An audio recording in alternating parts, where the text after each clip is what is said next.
ਸਾਧ ਸੰਗਤ ਜੀ, ਪਿਆਰ ਨਾਲ ਬੋਲੋ। ਧੰਨ ਨਿਰੰਕਾਰ ਸੰਤੋ ਗੁਰਮੁਖੋ ਆਓ।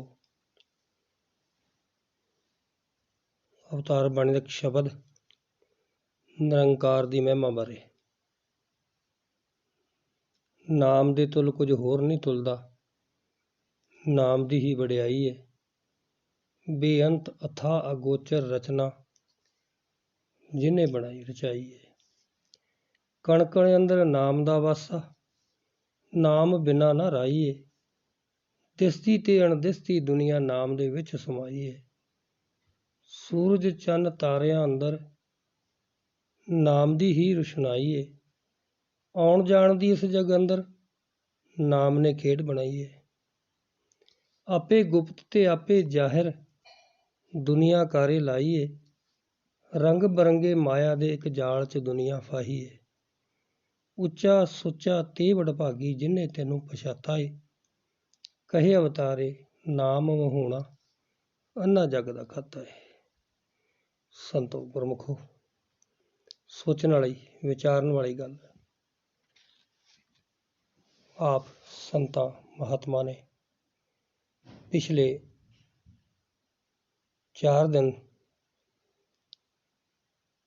ਮਹਾਰਾਸ਼ਟਰ ਦਾ ਜੋ ਸਮਾਗਮ ਹੈ, 4 ਦਿਨ ਦਾ ਆਨੰਦ ਮਾਣਿਆ। ਇੱਕ ਇੱਕ ਵਚਨ ਸਤਿਗੁਰੂ ਦੇ ਮੁਖਾਰਬਿੰਦ ਵਿੱਚੋਂ, ਸੰਤਾਂ ਦੇ ਮੁਖਾਰਬਿੰਦ 'ਚੋਂ ਆਏ। ਇਸ ਨਾਮ ਦੀ ਹੀ ਵਡਿਆਈ ਕੀਤੀ, ਇਸ ਨਿਰੰਕਾਰ ਦੀ ਵਡਿਆਈ ਕੀਤੀ। ਇਹਦੇ ਤੋਂ ਬਗੈਰ ਹੋਰ ਕੁਛ ਨਹੀਂ, ਔਰ ਨਾ ਹੀ ਇਹਦੇ ਤੁਲ ਹੋਰ ਕੋਈ ਹੈ, ਇਹਦਾ ਸਾਨੀ ਕੋਈ ਹੈ। ਕਣ ਕਣ ਵਿੱਚ ਇਹਦਾ ਵਾਸਾ ਹੈ, ਪੱਤੇ ਪੱਤੇ ਵਿੱਚ, ਡਾਲ ਡਾਲ ਵਿੱਚ। ਇਹਦੇ ਬਿਨਾਂ ਰਾਈ ਵੀ ਜਗ੍ਹਾ ਨਹੀਂ ਖਾਲੀ। ਖਾਲਕ ਬਿਨ ਖਾਲੀ ਨਹੀਂ ਸੋਈ ਧਰਨ ਕੋ ਥੋ। ਸੋ ਇਸ ਵਾਸਤੇ ਦਿਸਦੀ ਅਣਦਿਸਦੀ ਦੁਨੀਆ ਸਾਰੀ ਜਿਹੜੀ ਹੈ ਇਹਦੇ ਵਿੱਚ ਸਮਾਈ ਹੋਈ ਹੈ। ਸੂਰਜ ਚੰਨ ਤਾਰੇ ਜਿੰਨੇ ਵੀ ਹੈ, ਸਭ ਇਹਦੀ ਰੋਸ਼ਨੀ ਲੈ ਕੇ ਚੱਲ ਰਹੇ ਨੇ। ਇਹਦੀ ਹੀ ਰੋਸ਼ਨੀ ਹੈ। ਔਰ ਇਹਨੇ ਆਪ ਹੀ ਇਹ ਆਉਣ ਦੀ ਜਾਣ ਦੀ, ਬੰਦਾ ਆ ਗਿਆ ਚਲਾ ਗਿਆ ਮਾਤ ਲੋਕ 'ਚ। ਸੰਤ ਜਨੋ, ਇਹ ਖੇੜੇ ਦੀ ਹੈ। ਆਪੇ ਗੁਪਤ ਹੈ, ਆਪੇ ਜ਼ਹਿਰ ਹੈ। ਇਹ ਸੰਸਾਰ ਇਹ ਬੰਨਿਆ ਇਸ ਮਾਇਆ ਦੇ ਜਾਲ 'ਚ, ਐਸਾ ਫਸਿਆ ਰੰਗ ਬਰੰਗੇ ਮਾਇਆ ਦੇ ਜਾਲ 'ਚ ਦੁਨੀਆ ਫਸੀ ਹੈ। ਬੰਦਾ ਕਾਇਦਾ ਨਿਕਲ ਹੀ ਨਹੀਂ ਸਕਦਾ। ਉੱਚਾ ਸੁੱਚਾ ਤੇ ਵਡਭਾਗੀ ਜਿਹਨੇ ਤੈਨੂੰ ਪਛਾਤਾ ਹੈ। ਕਹੇ ਅਵਤਾਰੇ ਨਾਮ ਹੋਣਾ ਅੰਨਾ ਜਗ ਦਾ ਖਾਤਾ ਹੈ। ਇਹ ਨਾਮ ਤੋਂ ਬਗੈਰ ਇਹ ਸੰਸਾਰ ਅੰਧਾ ਹੈ, ਇਹ ਜਗ ਅੰਨਾ ਅੰਧ ਕਮਾਵੇ, ਬਿਨ ਗੁਰੂ ਮੱਘ ਨਾ ਪਾਵੇ। ਸੋ ਵਿਚਾਰਨ ਵਾਲੀ ਗੱਲ ਆ ਸੰਤ ਜਨੋ। ਅਸੀਂ 4 ਦਿਨ ਆਨੰਦ ਮਾਣਿਆ। ਮੈਂ ਵੀ ਇਹ ਆਨੰਦ ਮਾਣਿਆ। ਸੋਚਣਾ ਹੈ, ਵਿਚਾਰਿਆ ਹੈ ਦਾਸ ਨੇ ਕਿ ਜਦੋਂ ਸੰਤਾਂ ਦੇ ਵਚਨ ਆਏ, ਅਸੀਂ ਤਾਂ ਵਾਕਈ ਮਾਇਆ 'ਚ ਫਸੇ ਹਾਂ। ਅਸੀਂ ਵਾਕਈ ਉਲਝੇ ਹੋਏ ਹਾਂ। ਮੈਂ ਤੇ ਮਾਇਆ 'ਚ ਹੀ ਫਸਿਆ ਪਿਆ। ਸੱਚੇ ਪਾਤਸ਼ਾਹ ਜ਼ਿਕਰ ਕਰ ਰਹੇ, ਮਹਾਤਮਾ ਜ਼ਿਕਰ ਕਰ ਰਹੇ ਨੇ ਕਿ ਸਰੀਰ ਤੋਂ ਉੱਪਰ ਉੱਠ ਕੇ ਭਗਤੀ ਕਰੀਏ। ਮੈਂ ਸਰੀਰ ਨਹੀਂ ਹਾਂ, ਮੈਂ 5 ਦਿਨ ਦਾ ਪੁਤਲਾ ਨਹੀਂ ਹਾਂ। ਮੈਂ ਤਾਂ ਜੋ ਇਹਦੇ 'ਚ ਜੋਤ ਕੰਮ ਕਰ ਰਹੀ ਹੈ ਨਿਰੰਕਾਰ ਦੀ, ਮੈਂ ਤੇ ਉਹ ਹਾਂ। ਬ੍ਰਹਮ ਗਿਆਨੀ ਕਾ ਸਗਲਾ ਕਾਰ, ਬ੍ਰਹਮ ਗਿਆਨੀ ਆਪ ਨਿਰੰਕਾਰ। ਹਰ ਜੀਵ, ਹਰ ਇਨਸਾਨ ਦੇ ਅੰਦਰ ਇਹ ਨਿਰੰਕਾਰ ਦੀ ਜੋਤ ਕੰਮ ਕਰ ਰਹੀ ਹੈ। ਇਸ ਵਾਸਤੇ ਤੂੰ ਸਰੀਰ ਨਹੀਂ ਹੈ, ਉੱਪਰ ਉੱਠ ਕੇ ਭਗਤੀ ਕਰ। ਇਹ ਫਿਰ ਆਨੰਦ ਹੈ। ਵਿਸ਼ਵਾਸ, ਭਗਤੀ, ਆਨੰਦ, ਇਹ 3 ਦਿਨ ਜੋ ਵਿਸ਼ਾ ਚੱਲਿਆ, ਮਹਾਤਮਾ ਨੇ ਜ਼ਿਕਰ ਕੀਤਾ। ਭਗਤੀ ਤਰਕ ਵਿਤਰਕ ਦੀ ਨਹੀਂ, ਦਿਖਾਵਾ ਪਹਿਰਾਵਾ ਨਹੀਂ। ਭਗਤੀ ਤੇ ਦਿਲ ਦਾ ਵਿਸ਼ਾ ਹੈ, ਦਿਮਾਗ ਦਾ ਵਿਸ਼ਾ ਨਹੀਂ। ਇੱਕ ਗੁਰਸਿੱਖ ਦਾ ਕਰਮ ਜੀਵਨ, ਸੱਚੇ ਪਾਤਸ਼ਾਹ ਦੇ ਹੁਕਮ ਆਏ ਕਿ ਮੈਂ ਦੂਸਰੇ ਨੂੰ ਵੇਖ ਕੇ ਆਪਣੀ ਲੁੱਕ, ਆਪਣੀ ਭਗਤੀ ਵੀ ਖਰਾਬ ਕਰ ਰਿਹਾ। ਮੈਂ ਖੁਦ ਆਪਣੇ ਵਾਂਗ ਜੀਵਾਂ ਔਰ ਹਮੇਸ਼ਾ ਮੇਰਾ ਮਨ ਭਗਤੀ ਵਿੱਚ ਤਰੋ ਤਾਜ਼ਾ ਤਾਜ਼ਾ ਰਵੇ। ਲਤਾ ਮੰਗੇਸ਼ਕਰ ਦੇ ਵੀ ਮਹਾਤਮਾ ਨੇ ਜ਼ਿਕਰ ਕੀਤਾ ਕਿ ਕਿਸੇ ਪੱਤਰਕਾਰ ਨੇ ਪੁੱਛਿਆ ਕਿ 90 ਸਾਲ ਦੀ ਉਮਰ ਵਿੱਚ ਇੰਨਾ ਵਧੀਆ ਗੀਤ ਰਿਕਾਰਡਿੰਗ, ਉਹਨਾਂ ਨੇ ਜਵਾਬ ਵੀ ਦਿੱਤਾ ਕਿ ਮੈਂ ਜਦੋਂ ਵੀ ਰਿਕਾਰਡ ਅਸੀਂ ਕਰਦੇ ਹਾਂ, ਅਸੀਂ ਸਮਝਦੇ ਮੇਰਾ ਪਹਿਲਾ ਰਿਕਾਰਡ ਹੈ, ਪਹਿਲਾ ਗੀਤ, ਪੂਰਾ ਫੋਕਸ, ਪੂਰਾ ਧਿਆਨ ਲਾਈਦਾ, ਮਿਹਨਤ ਕਰੀਦੀ। ਸੋ ਆਓ ਸੰਤੋ, ਇਹ ਸਾਡੇ ਵਾਸਤੇ ਹੈ, ਮੇਰੇ ਵਾਸਤੇ ਹੈ ਕਿ ਅਸੀਂ ਜਦੋਂ ਗਿਆਨ ਲਿਆ ਸੀ, ਜਦੋਂ ਮਿਸ਼ਨ ਦੇ ਨਾਲ ਜੁੜੇ ਸੀ, ਤਾਂ ਕਿੰਨਾ ਲਗਨ, ਕਿੰਨਾ ਸ਼ੌਂਕ ਰੱਬ ਨੂੰ ਵੇਖਣਾ, ਰੱਬ ਨੂੰ ਜਾਣਨਾ, ਗੁਰੂ ਚਰਨਾਂ 'ਚ ਜਾਣਾ। ਉਹ ਜੇ ਅੱਜ 20, 30, 40, 50 ਸਾਲ ਵੀ ਗਿਆਨ ਲੈਣ ਹੋਇਆ, ਉਸਾ ਹੀ ਉਤਸ਼ਾਹ ਹੋਵੇ। ਇਹ ਮਿਸਾਲ ਦਿੱਤੀ ਲਤਾ ਮੰਗੇਸ਼ਕਰ ਦੀ। ਤੋ ਸੰਤ ਜਨੋਂ, ਮੈਂ ਆਪਣੇ ਵੱਲ ਝਾਤ ਮਾਰੀ, ਮੈਂ ਤਾਂ ਕੁਛ ਵੀ ਨਹੀਂ ਹਾਂ, ਮੈਂ ਤੇ ਮਾਇਆ 'ਚ ਫਸਿਆ ਹੋਇਆ, ਉਲਝਿਆ ਹੋਇਆ ਹੈ। ਮੈਂ ਬ੍ਰਹਮ ਗਿਆਨ ਲੈ ਕੇ ਵੀ ਨਹੀਂ ਸੁਧਰਿਆ। ਮੇਰੀ ਅਵਸਥਾ ਕੈਸੀ ਹੈ? ਮੈਂ ਤੇ ਕਦੇ ਸ਼ੁਕਰਾਨਾ ਕੀਤਾ ਹੀ ਨਹੀਂ। ਮੈਂ ਤੇ ਗਿਲੇ ਸ਼ਿਕਵਿਆਂ 'ਚ ਪਿਆ, ਮੈਨੂੰ ਉਹ ਨਹੀਂ ਮਿਲਿਆ, ਮੈਨੂੰ ਉਹ ਨਹੀਂ ਮਿਲਿਆ, ਉਹਦੇ ਕੋਲ ਕੀ ਜ਼ਿਆਦਾ ਹੈ, ਮੈਨੂੰ ਥੋੜ੍ਹਾ ਮਿਲਿਆ। ਮੈਨੂੰ ਇੰਨੇ ਸਾਲ ਗਿਆਨ ਲੈਣ ਹੋਏ, ਮੈਂ ਸਤਸੰਗ 'ਤੇ ਜਾਂਦਾ, ਮੈਂ ਸੇਵਾ ਕਰਦਾ, ਮੈਨੂੰ ਕੀ ਮਿਲਿਆ? ਸਤਸੰਗ ਜੀ ਗੱਲਾਂ ਜਦੋਂ ਸੰਤਾਂ ਦੇ ਮੁਖਾਰਬੰਦ 'ਚ ਸੁਣਿਆ, ਮੈਂ ਆਪਣੇ ਆਪ ਨਾਲ ਤੁਲਨਾ ਕੀਤੀ, ਮੈਂ ਵੀ ਤਾਂ ਇਹੀ ਹਾਂ, ਮੈਂ ਵੀ ਤਾਂ ਇਹੀ ਕੁਝ ਕਰ ਰਿਹਾ ਹਾਂ।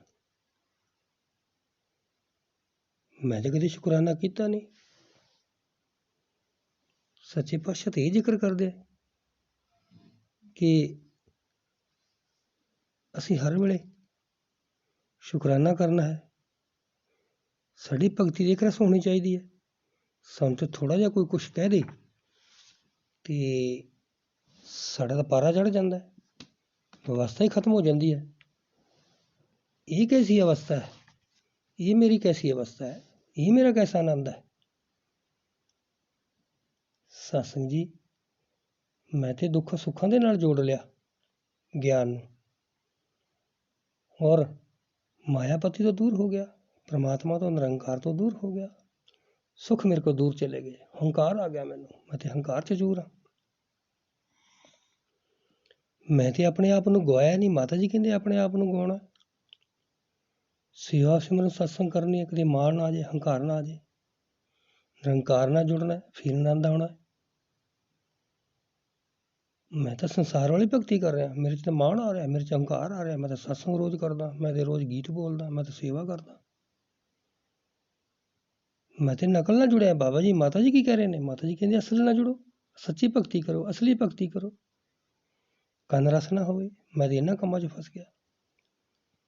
ਸਤਸੰਗ ਜੀ, ਇਹ ਵਚਨ ਜਦੋਂ ਆਏ ਨੇ, ਮੈਂ ਤਾਂ ਉੱਥੇ ਖੜਾ ਪਾਇਆ ਜਿੱਥੇ ਅੱਜ ਤੋਂ 20, 30 ਸਾਲ ਜਦੋਂ ਦਾ ਮੈਂ ਗਿਆਨ ਲਿਆ, ਉੱਥੇ ਹੀ ਹੈ। ਮੈਂ ਤਾਂ ਅੱਗੇ ਵਧਿਆ ਹੀ ਨਹੀਂ। ਰਾਜ ਮਾਤਾ ਜੀ ਕੀ ਕਹਿੰਦੇ ਸੀ?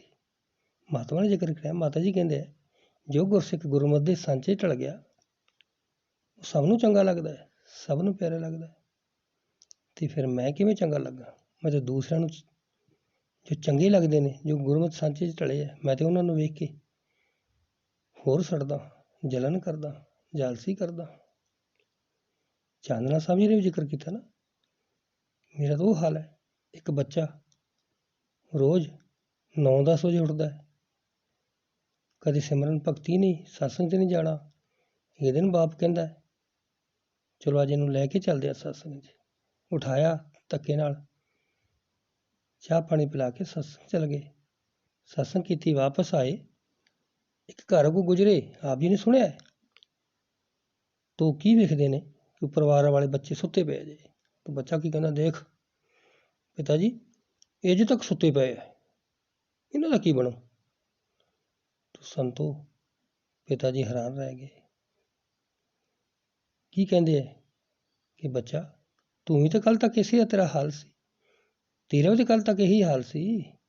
ਅੱਜ ਤੂੰ ਇੱਕ ਦਿਨ ਚੱਲ ਗਿਆ, ਇੰਨਾ ਹੰਕਾਰ ਹੋ ਗਿਆ, ਇੰਨਾ ਮਾਣ ਹੋ ਗਿਆ ਤੇਰੇ 'ਚ, ਤੇ ਮੈਂ ਸਤਸੰਗ 'ਤੇ ਜਾ ਕੇ ਆਇਆ, ਇਹਦੇ ਨਾਲ ਤੂੰ ਕੱਲ੍ਹ ਵਰਗਾ ਹੀ ਚੰਗਾ ਸੀ। ਸਤਸੰਗ ਜੀ, ਬਾਬਾ ਜੀ ਮਾਤਾ ਜੀ ਵੱਲ ਇਸ਼ਾਰਾ ਕਰਦੇ, ਚਾਨਣਾ ਸਾਹਿਬ ਨੇ ਕੀ ਕਿਹਾ? ਮੈਂ ਤਾਂ ਇਹੀ ਕਰ ਰਿਹਾ, ਮੇਰੇ ਵਿੱਚ ਤਾਂ ਉਹੀ ਹਾਲ ਹੈ। ਕਿਤੇ ਸਤਿਗੁਰੂ ਮਾਤਾ ਜੀ ਇਹ ਤਾਂ ਨਾ ਕਹਿਣ ਕਿ ਮੈਂ ਤੈਨੂੰ ਗਿਆਨ ਦੇ ਕੇ ਗਲਤੀ ਕੀਤੀ ਹੈ। ਸਤਸੰਗ ਜੀ ਪੈਰਾਂ ਥੱਲੋਂ ਜ਼ਮੀਨ ਨਿਕਲਦੀ ਹੈ, ਨਿਕਲ ਗਈ ਦਾਸ ਦੀ। ਮੈਂ ਤਾਂ ਵਾਕਈ ਉਸੇ ਥਾਂ ਤੇ ਹਾਂ। ਪਾਤਸ਼ਾਹ ਕਿਤੇ ਇਹ ਨਹੀਂ ਸੋਚ ਰਿਹਾ ਮੇਰੇ ਅੰਦਰ ਪਿਆਰ, ਮੇਰੇ ਅੰਦਰ ਪ੍ਰੀਤ, ਮੇਰੇ ਅੰਦਰ ਸ਼ਰਧਾ ਵਿਸ਼ਵਾਸ ਹੈ। ਮੈਂ ਦੂਸਰੇ ਸੰਤਾਂ ਦਾ ਸਤਿਕਾਰ ਕਰਦਾ, ਹੰਕਾਰ ਕਰ ਰੱਖਿਆ ਮੈਂ ਤਾਂ ਕਿਸੇ ਨੂੰ ਕੁਛ ਸਮਝਦਾ ਹੀ ਨਹੀਂ। ਮੈਂ ਤਾਂ ਕੁਛ ਸੁਣਦਾ ਹੀ ਨਹੀਂ। ਮੈਂ ਤਾਂ ਇਹ ਜਾਣਦਾ ਹਾਂ, ਮੈਨੂੰ ਤਾਂ ਪਤਾ ਹੈ ਮੈਂ ਬਹੁਤ ਸਿਆਣਾ ਹਾਂ। ਮੇਰੇ ਮਨ 'ਚ ਤਾਂ ਇਹ ਆਇਆ ਹੋਇਆ। ਫਿਰ ਮੈਨੂੰ ਸਦਾ ਰਹਿਣ ਵਾਲੀ ਖੁਸ਼ੀ, ਸਦਾ ਰਹਿਣ ਵਾਲਾ ਆਨੰਦ ਕਿੱਥੋਂ ਮਿਲੇ? ਮੈਂ ਤੇ ਮਾਇਆ ਨਾਲ ਜੁੜਾ, ਮੈਂ ਤੇ ਸੰਸਾਰ ਨਾਲ ਜੁੜਿਆ। ਮਾਤਾ ਜੀ ਕਹਿੰਦੇ ਦੁੱਖ ਸੁੱਖ ਵਿੱਚ ਇੱਕ ਰਸ ਰਹਿਣਾ, ਕਦੇ ਜੋੜਨਾ ਨਹੀਂ ਇਹਨਾਂ ਨੂੰ, ਦੁੱਖਾਂ ਸੁੱਖਾਂ ਦੇ ਨਾਲ ਭਗਤੀ ਨੂੰ, ਗਿਆਨ ਨੂੰ। ਮਾਤਾ ਜੀ ਨੇ ਮਹਾਤਮਾ ਬੁੱਧ ਦਾ ਵੀ ਜ਼ਿਕਰ ਕੀਤਾ, ਮੂੰਹ ਤੇ ਥੁੱਕਤਾ ਕਿਸੇ ਨੇ, ਉੱਤਰ ਕੀ ਦਿੱਤਾ? ਕੋਈ ਗੱਲ ਨਹੀਂ, ਪਿਛਲੇ ਜਨਮ ਦਾ ਕੋਈ ਹਿਸਾਬ ਹੋਣਾ, ਪੂਰਾ ਹੋ ਗਿਆ। ਤੇ ਮੈਨੂੰ ਕੋਈ ਮੜ ਜਿਹਾ ਵਚਨ ਕਹਿ ਦੇ, ਮੈਂ ਤੇ ਉਤਾਵਲਾ ਹੋ ਜਾਂਦਾ, ਮੇਰਾ ਤਾਂ ਪਾਰਾ ਚੜ ਜਾਂਦਾ।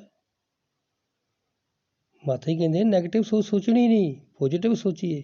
ਔਰ ਕਦੋਂ ਸੋਚਾਂਗੇ? ਜੇ ਨਿਰੰਕਾਰ ਨਾਲ ਜੁੜਾਂਗੇ। ਤੇ ਮੈਂ ਨਿਰੰਕਾਰ ਨਾਲ ਜੁੜਿਆ ਹੀ ਨਹੀਂ। ਮੇਰੀ ਪੋਜ਼ੀਟਿਵ ਸੋਚ ਕਿੱਥੋਂ ਬਣ ਜਾਵੇ? ਸੰਤ ਜਨੋ ਗੁਰਮੁਖੋ ਆਓ। ਬਹੁਤ ਸ਼ਰਮਿੰਦਗੀ ਮਹਿਸੂਸ ਹੋਈ, ਬਹੁਤ ਕੁਛ ਮਹਿਸੂਸ ਹੋਇਆ। ਕਿੱਥੇ ਹੈ ਭਗਤੀ ਮੇਰੇ ਅੰਦਰ? ਕਿੱਥੇ ਮੈਂ ਗੁਰੂ ਨਾਲ ਜੁੜਿਆ? ਕਿੱਥੇ ਮੈਂ ਨਿਰੰਕਾਰ ਦਾ ਆਧਾਰ ਲਿਆ? ਤੇ ਜੇ ਮੈਂ ਆਧਾਰ ਨਹੀਂ ਲਿਆ, ਜੁੜਿਆ ਹੀ ਨਹੀਂ, ਭਗਤੀ ਕਿੱਥੋਂ ਸ਼ੁਰੂ ਹੋਈ? ਮੈਂ ਤਾਂ ਗਿਲੇ ਸ਼ਿਵਕਿਆਂ 'ਚ, ਮੈਂ ਤਾਂ ਕਦੀ ਸੱਚੇ ਪਾਤਸ਼ਾਹ ਤੇਰਾ ਸ਼ੁਕਰਾਨਾ ਇਹ ਕੀਤਾ ਹੀ ਨਹੀਂ। ਮੇਰੀ ਕੀ ਹਾਲਾਤ ਹੈ? ਮੇਰੀ ਹਾਲਾਤ ਵੀ ਸੰਸਾਰ ਵਾਲੀ ਹੈ। ਮੈਂ ਵੀ ਤਾਂ ਮਾਇਆ 'ਚ ਜੁੜਿਆ ਹਾਂ, ਮੈਂ ਹੀ ਤਾਂ ਜਕੜਿਆ ਹੋਇਆ ਹਾਂ। ਮੈਨੂੰ ਉਹ ਚਾਹੀਦਾ, ਮੈਨੂੰ ਉਹ ਚਾਹੀਦਾ। ਇੱਕ ਮਿਲ ਗਿਆ, ਹੋਰ ਤ੍ਰਿਸ਼ਨਾ ਮੇਰੀਆਂ ਵੱਧ ਜਾਂਦੀਆਂ ਨੇ। ਮੇਰੇ ਤਾਂ ਮਨੋਕਾਮਨਾ ਵੀ ਨਹੀਂ ਪੂਰਨ ਹੁੰਦੀਆਂ, ਮੈਂ ਤਾਂ ਮਨੋਕਾਮਨਾ ਵਿੱਚ ਉਲਝਿਆ ਹਾਂ। ਸੱਚੇ ਪਾਤਸ਼ਾਹ ਤਾਂ ਇਹ ਕਹਿੰਦੇ ਸੀ ਬਾਬਾ ਜੀ ਕਿ ਚਿੰਤਾ ਮਿਟੀ ਚਾਹ ਗਈ ਮਨੁਆ ਬੇਪਰਵਾਹ, ਜਿਸਕੋ ਕੁਛ ਨਹੀਂ ਚਾਹੀਏ ਵਹੀ ਸ਼ਹਿਨशाह। ਮੈਂ ਤਾਂ ਐਵੇਂ ਸ਼ਹਿਨशाह ਬਣਿਆ ਫਿਰਦਾ, ਮਾਇਆ ਵਿੱਚ ਫਸ ਕੇ ਉਲਝ ਕੇ ਹੰਕਾਰ ਦੀਆਂ ਪੰਡਾਂ ਲਈ ਫਿਰਦਾ ਮੈਂ। ਸੰਤੋ ਪਿਆਰਿਓ ਆਓ, ਸੋਚਣ ਵਾਲੀ ਗੱਲ ਹੈ, ਵਿਚਾਰਨ ਵਾਲੀ ਗੱਲ ਹੈ ਕਿ ਵਾਕਈ ਮੈਂ ਕਿੱਥੇ ਖੜਾ। ਮੇਰੀ ਤਾਂ ਜੇ ਸ਼ੁਰੂਆਤ ਹੀ ਨਹੀਂ ਹੋਈ ਇਸ ਮਾਰਗ ਤੇ, ਭਗਤੀ ਦੇ ਮਾਰਗ ਤੇ ਚੱਲਣ ਦੀ, ਤੇ ਪਹੁੰਚਣਾ ਮੈਂ ਕਿੱਥੇ ਹੈ? ਮੈਂ ਇਨਸਾਨੀ ਜਾਮਾ ਲੈ ਲਿਆ, ਇਹ ਪ੍ਰਾਪਤ ਕਰ ਲਿਆ, ਮੈਂ ਤੇ ਇਹਦੀ ਕਦਰ ਨਹੀਂ ਪਾਈ, ਮੈਂ ਤੇ ਇਹਦੀ ਕੀਮਤ ਅਦਾ ਹੀ ਨਹੀਂ ਕੀਤੀ। ਬਾਬਾ ਫਰੀਦ ਜੀ ਕੀ ਕਹਿੰਦੇ ਨੇ ਕਿ ਇਹ ਪ੍ਰਮਾਤਮਾ ਨਿਰੰਕਾਰ ਜੋ ਹੈ ਸਿਰ ਦਿੱਤਿਆਂ ਵੀ ਮਿਲ ਜਾਏ ਤਾਂ ਵੀ ਸਸਤਾ ਜਾਣ, ਜੇ ਸਿਰ ਦਿੱਤਿਆਂ ਸਾਈ ਮਿਲੇ ਤੋ ਵੀ ਸਸਤਾ ਜਾਣ। ਇਹ ਲਿਖਿਆ। ਮੈਂ ਕੁਛ ਵੀ ਨਹੀਂ ਦਿੱਤਾ, ਮੇਰਾ ਸਮਰਪਿਤ ਜੀਵਨ ਹੈ ਹੀ ਨਹੀਂ। ਮੈਂ ਤੇ ਆਪਣੇ ਆਪ ਨੂੰ ਗੁਰੂ ਦੇ ਹਵਾਲੇ ਕੀਤਾ ਹੀ ਨਹੀਂ। ਪਾਤਸ਼ਾਹ ਕੀ ਜ਼ਿਕਰ ਕਰ ਰਹੇ ਨੇ? ਪਹਿਲਾ ਪਰਨ ਮਹਾਤਮਾ ਕਹਿ ਰਹੇ ਨੇ, 5 ਪਰਨ ਜੇ ਮੰਨੇ ਨਹੀਂ, ਸ਼ਬਦ ਬੋਧ ਵੀ ਨਹੀਂ ਹੋਣਾ। ਤਾਂ ਹੀ ਤਾਂ ਮੈਂ ਅਗਿਆਨਤਾ 'ਚ ਫਿਰ ਰਿਹਾ, ਮੇਰੇ ਤੇ ਗਿਆਨ ਦਾ ਅਸਰ ਹੀ ਨਹੀਂ, ਮੈਨੂੰ ਸਮਝ ਹੀ ਨਹੀਂ ਆਈ। ਪਹਿਲਾ ਪਰਨ ਤਨ ਮਨ ਧਨ ਨਿਰੰਕਾਰ ਦਾ ਹੈ। ਕਿ ਜੇ ਪਹਿਲਾ ਪਰਨ ਲਈ ਮੈਂ ਮੰਨ ਲੈਂਦਾ, ਇਹ ਤਨ ਇਹਨੂੰ ਦੇ ਦਿੰਦਾ, ਮਨ ਇਹਦੇ ਹਵਾਲੇ ਹੋ ਜਾਵੇ, ਧਨ ਇਹਦਾ ਹੋ ਜਾਵੇ, ਤੇ ਸਾਰੇ ਪਰਨ ਆ ਗਏ। ਕਿਉਂਕਿ ਜਦੋਂ ਮੈਂ ਸਤਿਗੁਰੂ ਨੂੰ ਸੌਂਪਦਾ, ਮੇਰਾ ਕੀ ਰਹਿ ਗਿਆ? ਤੇਰਾ ਤੁਝ ਕੋ ਸੌਂਪ ਕਰ ਕਿਆ ਲਾਗੇ ਮੇਰਾ। ਫਿਰ ਤੇ ਤੂੰ ਹੀ ਤੂੰ ਹੈ, ਮੈਂ ਤਾਂ ਮਿਟ ਗਈ। और जो तू ही तू है, फिर ना कोई काला, ना कोई गोरा, ना कोई छोटा, ना कोई बड़ा, ना कोई वैरी, नहीं बेगाना, सगल संग हमको बनाई। फिर ना कोई नफरत किसी के खाण पीण पहनण ते, ना किसी के पहरावे ते, सारे अपने। वो भी मिट गया। फिर मैं किसी नाल ठगी नहीं करूँगा, किसी नाल हीरा फेरी नहीं करूँगा, ਆਪਣੀ ਨੇਕ ਕਮਾਈ ਕਰੂੰਗਾ, ਕਿਸੇ ਤੇ ਬੋਝ ਨਹੀਂ ਬਣੂੰਗਾ। ਸੰਤੋ ਫਿਰ ਸਮਝ ਆ ਗਈ ਕਿ ਸੱਚੇ ਪਾਤਸ਼ਾਹ ਇਹ ਨਿਰੰਕਾਰ ਤੇਰਾ ਹੈ, ਤੂੰ ਦਿੱਤਾ ਹੈ ਮੈਨੂੰ, ਤੇਰੀ ਦਾਤ ਹੈ, ਮੈਨੂੰ ਸੰਭਾਲ ਕੇ ਰੱਖਾਂ। ਫਿਰ ਇਹ ਅਵਸਥਾ ਬਣਨੀ ਹੈ ਨਾ, ਜਦੋਂ ਮੈਂ ਇਹ ਪਰਣਾ ਨੂੰ ਮੰਨਿਆ, ਤਨ ਮਨ ਇਹਦੇ ਹਵਾਲੇ ਕੀਤਾ। ਮੈਂ ਤੇ ਕੀਤਾ ਹੀ ਨਹੀਂ, ਮੈਂ ਤੇ ਮੇਰਾ ਸਮਝ ਬੈਠਾ, ਇਹ ਤੇ ਮੇਰਾ ਹੈ। ਤੇ ਫਿਰ ਗਿਆਨ ਕਿੱਥੇ ਟਿਕੇ ਦਿਲ ਵਿੱਚ? ਮਨ ਤੇ ਪਾਕ ਕੀਤਾ ਹੀ ਨਹੀਂ, ਮਨ ਤੇ ਪਵਿੱਤਰ ਬਣਿਆ ਨਹੀਂ, ਇਸ ਮਨ ਨੂੰ ਸਾਫ ਸੁਥਰਾ ਕੀਤਾ ਨਹੀਂ। ਮਨ ਮੰਦਰ ਇਹ ਪ੍ਰੀਤਮ ਬਾਦੂ, ਸੁਨਾ ਤੇ ਵਿਰਾਨ ਜਿਹਾ, ਮੇਰਾ ਮਨ ਤਾਂ ਉਹ ਹੀ ਵਿਰਾਨ ਹੀ ਹੈ। ਮੇਰੇ ਮਨ ਅੰਦਰ ਗਿਆਨ ਤਾਂ ਟਿਕਿਆ ਹੀ ਨਹੀਂ, ਕਿਉਂਕਿ ਮੇਰੇ ਅੰਦਰ ਤਾਂ ਹੰਕਾਰ ਹੈ, ਅਭਿਮਾਨ ਹੈ। ਮੈਂ ਜ਼ਿਆਦਾ ਪੜ੍ਹਿਆ ਲਿਖਾ ਹਾਂ, ਜ਼ਿਆਦਾ ਵਿਦਵਾਨ ਹਾਂ, ਜ਼ਿਆਦਾ ਇਤਿਹਾਸ ਜਾਣਦਾ, ਜ਼ਿਆਦਾ ਪ੍ਰਚਾਰਕ ਹਾਂ, ਜ਼ਿਆਦਾ ਗੀਤ ਬੋਲਦਾ। ਇਹ ਸਾਰਾ ਕੂੜਾ ਤਾਂ ਮੇਰੇ ਅੰਦਰ ਭਰਿਆ ਹੋਇਆ। ਸੰਤ ਜਨੋ ਵਿਚਾਰੀਏ, ਜੇ ਮੇਰਾ ਇਹ ਹਾਲ ਹੈ ਤੇ ਮੇਰਾ ਕੀ ਬਣੂਗਾ? ਫਿਰ ਗਿਆਨ ਕਿੱਥੇ ਟਿਕਣਾ ਹੈ? ਕਿੱਥੇ ਮੁਕਤੀ? ਇਹ ਤਾਂ ਦੂਰ ਦੀ ਗੱਲ ਹੈ ਸੰਤੋ। ਮੈਂ ਤਾਂ ਮਾਇਆ 'ਚ ਹੀ ਫਸਿਆ, ਦੁਨੀਆ ਦੇ ਸੁੱਖਾਂ ਨੂੰ ਲੱਭ ਰਿਹਾ, ਔਰ ਲੱਭ ਕੇ ਸੁੱਖ ਫਿਰ ਵੀ ਦੁਖੀ ਹਾਂ। ਕਿਉਂਕਿ ਜਿਉਂ-ਜਿਉਂ ਸੁੱਖ ਜ਼ਿਆਦਾ ਮਿਲਦੇ ਨੇ, ਤ੍ਰਿਸ਼ਨਾਵਾਂ ਵੱਧਦੀਆਂ ਨੇ। ਮੇਰੀਆਂ ਤਾਂ ਤ੍ਰਿਸ਼ਨਾਵਾਂ ਵੱਧ ਗਈਆਂ, ਮੈਂ ਤਾਂ ਹੋਰ ਫਸਦਾ ਗਿਆ ਦੁੱਖਾਂ 'ਚ। ਇਸ ਵਾਸਤੇ ਮੈਂ ਤੇ ਕੋਈ ਸੋਚਿਆ ਨਹੀਂ, ਕਦੇ ਵਿਚਾਰਿਆ ਨਹੀਂ, ਐਵੇਂ ਹੀ ਮਾਇਆ ਦੀ ਦੌੜ 'ਤੇ ਭੱਜਿਆ ਫਿਰਦਾ ਰਿਹਾ। ਮੇਰੀ ਮਾਇਆ ਨਾਲ ਜਾਣੀ ਹੈ, ਮੈਂ ਤਾਂ ਕਦੇ ਸੋਚਿਆ ਨਹੀਂ। ਨਾਲ ਕੀ ਜਾਣਾ ਹੈ? ਨਾਮ ਦੀ ਦੌਲਤ, ਜਿਵੇਂ ਲਿਖਿਆ ਹੈ ਹੁਣੇ ਦਾਸ ਨੇ ਜ਼ਿਕਰ ਕੀਤਾ ਅਵਤਾਰ ਬਾਣੀ ਕਿ ਨਾਮ ਦੀ ਤੁਲ ਕੁਝ ਹੋਰ ਨਹੀਂ। ਇੱਥੇ ਤੁਲ ਤਾਂ ਕੁਝ ਹੋਰ ਹੈ ਹੀ ਨਹੀਂ, ਤੇ ਮੈਂ ਐਵੇਂ ਹੋਰ ਮਾਇਆ ਨੂੰ ਮਹੱਤਵ ਦਿੰਦਾ ਰਿਹਾ। ਇਹਦੇ ਤੁਲ ਤੇ ਕੁਛ ਵੀ ਨਹੀਂ। ਨਾਮ ਧਨ ਹੈ ਜਿਸ ਦੇ ਪੱਲੇ, ਸੋਈ ਸੱਚੇ ਸ਼ਾਹ। ਸ਼ਾਹ ਤਾਂ ਉਹਨਾਂ ਨੂੰ ਕਿਹਾ ਜਿਨ੍ਹਾਂ ਕੋਲ ਇਹ ਖਜ਼ਾਨਾ, ਜਿਨ੍ਹਾਂ ਕੋਲ ਇਹ ਬੈਂਕ ਬੈਲੈਂਸ ਹੈ। ਮੈਂ ਮਾਇਆ ਇਕੱਠੀ ਕਰ ਰਿਹਾ, ਜਿਹੜੀ ਇੱਥੇ ਧਰੀ ਧਰਾਈ ਰਹਿ ਜਾਣੀ ਹੈ। ਕੌਡੀ ਨਾਲ ਨਹੀਂ ਜਾਣੀ, ਇਹ ਤਨ ਨਾਲ ਨਹੀਂ ਜਾਣਾ। ਮੈਂ ਐਵੇਂ ਹੰਕਾਰ 'ਚ। ਮੈਨੂੰ ਸਮਝ ਕਦੋਂ ਆਏਗੀ? 3 ਦਿਨ 4 ਦਿਨ ਸੰਤਾਂ ਦੇ ਬਚਨ ਸੁਣੇ, ਮਹਾਂਪੁਰਸ਼ਾਂ ਦੇ ਬਚਨ ਸੁਣੇ, ਮੇਰੇ ਤਾਂ ਅੱਖਾਂ ਦੇ, ਕੰਨਾਂ ਦੇ, ਮਨ ਦੇ ਕਪਾਟ ਖੁੱਲ੍ਹ ਗਏ ਕਿ ਵਾਕਈ ਮੇਰੀ ਤਾਂ ਸ਼ੁਰੂਆਤ ਨਹੀਂ ਹੋਈ। ਸੋ ਇਸ ਵਾਸਤੇ ਸੰਤੋ ਗੁਰਮੁਖੋ, ਬਸ ਇਹੀ ਹੁਣ ਵਿਚਾਰ ਵਾਰ-ਵਾਰ ਮਨ 'ਚ ਆ ਰਿਹਾ ਕਿ ਲਾਕਡਾਊਨ ਦੇ ਅੰਦਰ ਸਤਸੰਗਾਂ ਨਹੀਂ ਹੋਈਆਂ, ਔਨਲਾਈਨ ਸੰਗਤਾਂ ਮੈਂ ਕੀਤੀਆਂ, ਕੁਛ ਨਹੀਂ ਕੀਤੀਆਂ, ਕੰਮਾਂ ਕਾਰਾਂ 'ਚ ਟਾਈਮ ਹੀ ਨਹੀਂ। ਮੇਰਾ ਤਾਂ ਇਹ ਹਾਲਾਤ ਰਿਹਾ। ਸੋ ਆਓ, ਕਿਰਪਾ ਕਰੋ। ਮੈਂ ਕੀ ਹਾਂ ਵਿਚਾਰੀਏ, ਬਣਨਾ ਕੀ ਸੀ, ਬਣ ਕੀ ਗਿਆ। ਸੱਚੇ ਪਾਤਸ਼ਾਹ ਨੇ ਐਡਾ ਵੱਡਾ ਬ੍ਰਹਮ ਗਿਆਨ ਦੇ ਕੇ ਨਿਰੰਕਾਰ ਨਾਲ ਜੋੜਤਾ, ਮੈਨੂੰ ਮਿਲਾ ਦਿੱਤਾ, ਤੇ ਮੈਂ ਫਿਰ ਵੀ ਕੰਗਲੇ ਦਾ ਕੰਗਲਾ। ਜਿਵੇਂ ਭੀਖੂ ਜੀ ਕਹਿੰਦੇ ਨੇ ਕਿ ਭੂਖਾ ਕੋਈ ਨਹੀਂ, ਸਭ ਕੀ ਗਠੜੀ ਲਾਲ।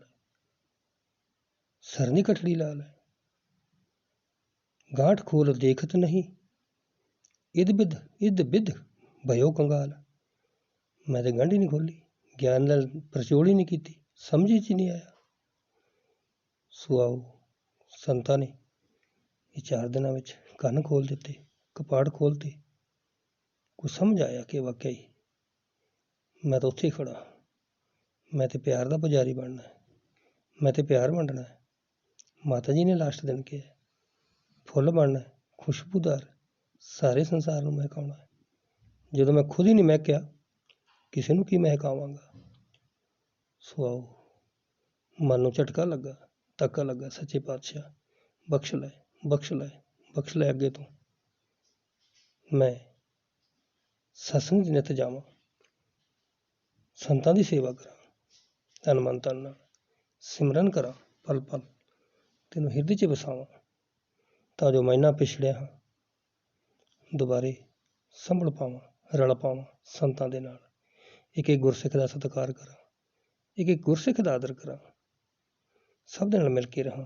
ਪਰਿਵਾਰ 'ਚ ਇੱਕ ਦੂਸਰੇ ਦਾ ਸਾਰੇ ਪਰਿਵਾਰ ਵਿੱਚ ਸਾਰੇ ਰਿਸ਼ਤਿਆਂ ਦੀ ਕਦਰ ਕਰਾਂ, ਸਭ ਦੇ ਹਿਰਦਿਆਂ 'ਚ ਆਪਣਾ ਜਗ੍ਹਾ ਬਣਾਵਾਂ। ਪਿਆਰ, ਪ੍ਰੀਤ, ਨਿਮਰਤਾ, ਸਹਿਨਸ਼ੀਲਤਾ ਦੀ ਮਿੱਠੀ ਬੋਲੀ ਨਾਲ। ਬਸ ਸੱਚੇ ਪਾਤਸ਼ਾਹ ਕਿਰਪਾ ਕਰ, ਇਹੀ ਅਰਦਾਸ। ਜੋ ਗਲਤੀਆਂ ਹੋਈਆਂ ਨੇ ਅੱਗੇ ਤੋਂ ਨਾ ਹੋਣ, ਭੁੱਲਾਂ ਬਖਸ਼ ਦੇਣਾ ਸੱਚੇ ਪਾਤਸ਼ਾਹ, ਮਾਫ਼ ਕਰ ਦੇਣਾ। ਸੇਵਾ, ਸਿਮਰਨ, ਸਤਸੰਗ, ਭਗਤੀ, ਅਰਦਾਸ, ਦਾਨ ਬਖਸ਼ਣਾ। ਆਪ ਜੀ ਦੇ ਹਰ ਹੁਕਮ ਨੂੰ ਮੰਨ ਕੇ, ਹਰ ਹੁਕਮ ਨੂੰ ਮੰਨ ਕੇ ਤੇਰੀ ਸਾਧ ਸੰਗਤ ਦੀ, ਤੇਰੇ ਸੰਤਾਂ ਦੀ ਸੇਵਾ ਕਰਦਾ ਚਲਾ ਜਾਵਾਂ, ਸੇਵਾ ਕਰਦਾ ਚਲਾ ਜਾਵਾਂ। ਸੇਵਾ ਬਖਸ਼ੀ, ਦਾਸ ਬਣਿਆ ਰਵਾਂ, ਨੀਚ ਨਿਮਾਣਾ ਬਣਿਆ ਰਵਾਂ। ਇਹੀ ਅਰਦਾਸ, ਇਹੀ ਮੰਗ ਹੈ। ਪਿਆਰ ਨਾਲ ਬੋਲੋ ਜੀ, ਧੰਨ।